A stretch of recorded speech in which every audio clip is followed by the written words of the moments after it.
ውድ ቤተሰቦች ታሪካችን ከተመቻችሁ ላይክ፣ ሼር፣ ሰብስክራይብ ማድረግ እንዳትረሱ። ይመቻችሁ።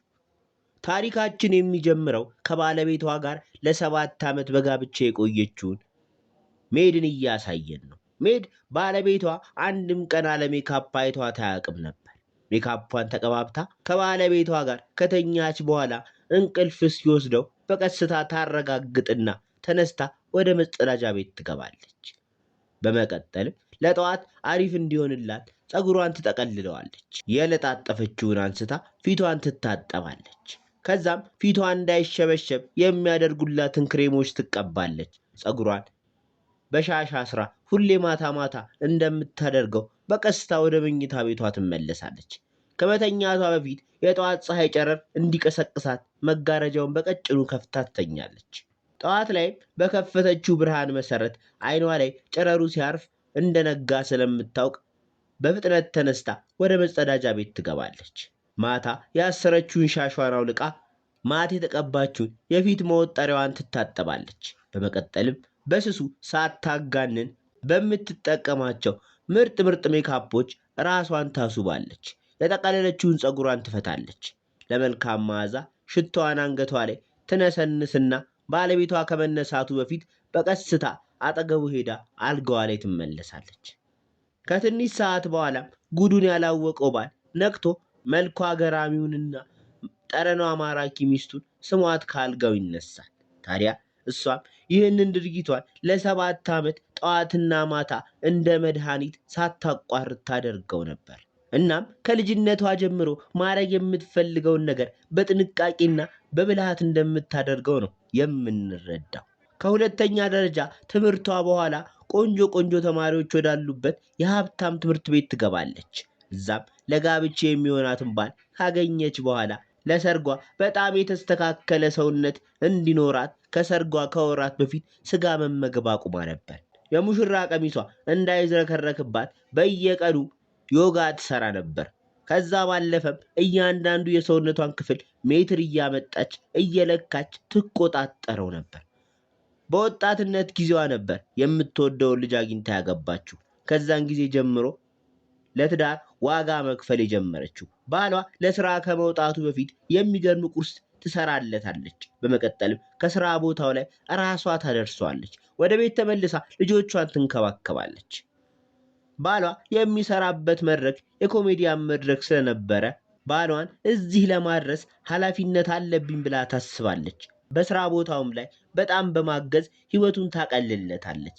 በአጠቃላይ አሪፍ ሚስት ለመሆን እየሞከረች ነበር። ነገር ግን አንድ ምሽት ላይ ወደ ስራ ቦታው እየሄዱ እያለ እንዲለብስ የሰጠችው ሹራብ ቀዳዳ እንደሆነ ያሳያታል። እሷም ችግሩን ከሚያይ የተቀደደውን ሹራብ ለስራ ተጠቀምበት ስትል ትመክረዋለች። ባልየው የሚስቱን ምክር ተቀብሎ በተፈጠረው ነገር ሲቀልድ ከስተመሮቹ በመሳቅ ፋንታ አፍጠው ያዩታል። ጭራሽ ተናደውበታል። እፍረቱን ተከናንቦ ወደ ቤት ምንም ሳያወሩ ተመለሱ። ቤት እንደደረሱም ባልየው ሳንጣውን አዘጋጅቶ ልብሶቹን መሸከፍ ጀመረ። ሚስት ደንግጣ ምን እያደረክ ነው ስትለው ከአንቺ ጋር መኖር መሮኛል፣ አልፈልግሽም ይላታል። በዚህን ጊዜ ግራ የተጋባችው ሚስት ይቅርታ፣ ከእንግዲህ በስራህ ጣልቃ አልገባም፣ የፈለግከውን ማድረግ ትችላለህ፣ ይቅርታ አድርግልኝና ላስተካክል ትለዋለች። በዚህን ጊዜ ነበር ጉድ የተፈጠረው። ባልየው ይባስ ብሎ የራሳቸው ድርጅት ውስጥ ከምትሰራ ሴት ጋር እየባገጠባት እንደሆነ ይነግራታል። በዚህን ጊዜ ያማገጠችውን ልጅ ጅልነት ስለምታቅ በሳቅ ትፈርሳለች። በዚህም ተናዳ ወደ ማዕድ ቤት በመግባት አንድ ጠርሙስ ወይን ግጥም አድርጋ ጨረሰች። ወዲያውም የለበሰችውን የሌሊት ልብስ ላይ አንድ ጋውን ጨምራበት በዝናብ ወጥታ ትሄዳለች። እየዘነበም ስለነበር ይህ ሁሉ ከደረሰብኝ ነገር አይብስም በማለት ተደብድባ ባሏ የሚሰራበት ስራ ቦታ ትደርሳለች። በትንሹም ቢሆን ሰክራ ስለነበረ ቀጥ ብላ መድረኩ ላይ በመውጣት ለ7 ዓመት ያደረገችውን ሁሉ ዘክዝካ ተናገረች። የማገጠባትን ሳይቀር ሆድ ያባውን ብቅል ያወጣዋል ነው ቤተሰብ። በስካሩ አሳባ ሁሉንም ተናገረች። በዚህን ጊዜ የተሰበሰበው ሰው ከኮሜዲያኑ ባሏ ይልቅ በእሷ ንግግር ተገርሞ መሳቁን ቀጠለ። በዚህን ጊዜ የተሰበሰበው ሰው ኮሜዲያኑ ባሏ ከሚያስቃቸው በላይ አንከተከተቻቸው። ከዳር ሆና የምትመለከተው ዳይሬክተሯ ሳይቀር በንግግሯ ተገርማለች። በመቀጠልም ይህንን የኮሜዲ ዋና ሾው አቅራቢ ስትል ትሾማታለች። በዚህን ጊዜ ዳይሬክተሯ ሜድን ጠርታ በጠረጴዛ ዙሪያ ስለ ስራው ታወራታለች። ሜድ መድረኩ ላይ እንደ ፕሮፌሽናል ኮሜዲ ሆኜ ማቅረብ አልችልም ስትል ትመልስላታለች። ነገር ግን ሜድ ወደ ቤቷ እየተመለሰች እያለ ባሏ መድረክ ላይ የሚያቀርባቸውን ስራዎች ራሷ ስለምትጽፍለት ሁሉንም ስታነባቸው ራሷን ሳይቀር ያስቋት ጀመር። ወዲያውም ለካ ኮሜዲያን መሆን እችላለሁ በማለት ሊያውም ምርጥ ኮሜዲያን በማለት በፍጥነት ወደ ማናጀሯ ቤት ትመለስና መስማማቷን ትነግራታለች። ተስማምታም ወደ ቤቷ እየተመለሰች እያለ ለራሷ ትልቁን ቃል ኪዳን ትገባለች። ኮሜዲያን ብቻ ሳትሆን ካለወንድ ራሷን ቀጥ አድርጋ ማቆም የምትችል ሴት መሆኗን ለህዝብ ማሳየት እፈልጋለሁ ትላለች። ሜድ እንዳለችው በጣም ቆንጆና አስቂኝ ኮሜዲያን በመሆን ብዙ ተከታዮችን አፈራች። ስሟም በከተማው መነጋገር ጀመረ።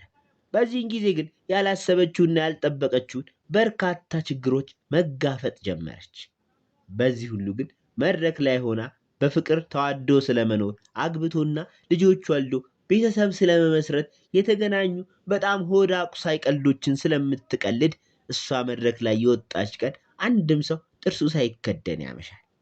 በዚህ ምክንያት እሷ የምትቀርብበት ቀን ላይ ቤቱ መጨናነቅ ይመጣል። በሌላ በኩል ባልየው ወደ ቤተሰቦቹ ቤት በመሄድ ሚስቱን መፍታት እንደሚፈልግ ይነግራቸዋል። በመቀጠልም እንደ ሁሌው ወደ ጸሐፊው ጋር ሲሄድ ያቺ መልከ መልካም ጸሐፊ ወንበሯ ላይ የለችም። አንድ በአሮጊት ሴት ተተክታለች። ከሜድ ጋር ከተለያዩ ጀምሮ ህይወቱ እንዳሰበውና እንዳቀደው አልሆን ይለዋል። ጭራሽ እዚህ ለመድረሱ የእሷ አሻራ በጣም ሰፊ እንደሆነ ያውቃል። በዚህ ጊዜ ሮጦ ወደ ሚስቱ ጋር በመሄድ ይቅርታ ማለት ሲገባው ምንም ብታጠፊ ሁለተኛ እድል ልሰጥሽ እችላለሁ ይላታል። በዚህ ጊዜ ሜድ በንዴት አይታው ወደሱ መመለስ እንደማትፈልግ ትነግረዋለች። ብቸኝነቱን የፈለግከው አንተ ስለሆንክ አንተው ተወጣው ትለዋለች። ሜድ አሁን ላይ በጣም ትልቅ ቤት ለመግዛት መንገድ ላይ ናት። ለጊዜው ቤተሰቦቿ ጋር መኖርን መርጣለች። የምታቀርባቸው ኮሜዲዎች ቀን በቀን መወደዳቸውን ቀጥለዋል። የገቢ ምንጯ በ3 እጥፍ እያደገ ይመጣል። ለብቻዋ ህይወት የተመቻት ትመስላለች። ነገር ግን አንድ ምሽት ላይ ባልየው ይደውልላትና ትታው የሄደችውን ቤት መተሽ እንኳን ብትጎበኙ ይላታል። በዚህ ጊዜ ሜድ ተስማምታ ልጇን ይዛ ወደ ድሮ ቤቷ ትመለሳለች። በመጣች ጊዜ ባልየው ከማገጠባት ሴት ጋር አብሮ እየኖረ ቤቱም ደግሞ የተዋበው ሜድ በምትፈልገውና በምትመኘው መንገድ ነበር። በትዳር አብረው እያሉ እንዲገዛላት ስትጨቀጭቀው የነበረውን ሶፋ ሳይቀር ገዝቶላታል። በዚህን ጊዜ ሜድ በጣም ተናዳ ወደ አዲሱ ሚስቱ በመሄድ እኔን መስለሽ ነው እየኖርሽ ያለሽው፣ አለባበስሽ ሳይቀር የኔ ነው፣ የራስሽን ነገር ተጠቀሚ በማለት በንዴት ከቤታቸው ትወጣለች። ማታ ላይ ስራ የምትሰራበት ኮሜዲ ለማቅረብ መድረክ ላይ ትወጣለች። በዚህን ጊዜ የተፈጠረውን በቀልድ ተናገረች። ባልየው ጥላው በወጣችው ቤት አዲስ ሚስቱን እኔን አስመስሎ እያኖራት ነው በማለት ከቀለደች በኋላ የማይገለን በሽታ ያጠነክረናል በማለት ትወርዳለች። ሜድ በአዲሱ ህይወቷ ጥገኝነትን አትፈልግም። በፊት በትዳር እያለች ትኖሮ የነበረውን ህይወት ከውጪ ሲታይ እንደገና ዛፍ የሚያብለጨልጭ ቢሆንም ለባሏ አሪፍ ሚስት ለመሆን ባህሪዋን እየቀየረች እንደሆነች አስተውላለች። አሁን ላይ የትላንት ህይወቷን ስታነጻጽረው ከባለቤቷ ጋር መፋታቷ ለበጎና ለመልካም እንደሆነ በየመድረኩ ነው የምትናገረው።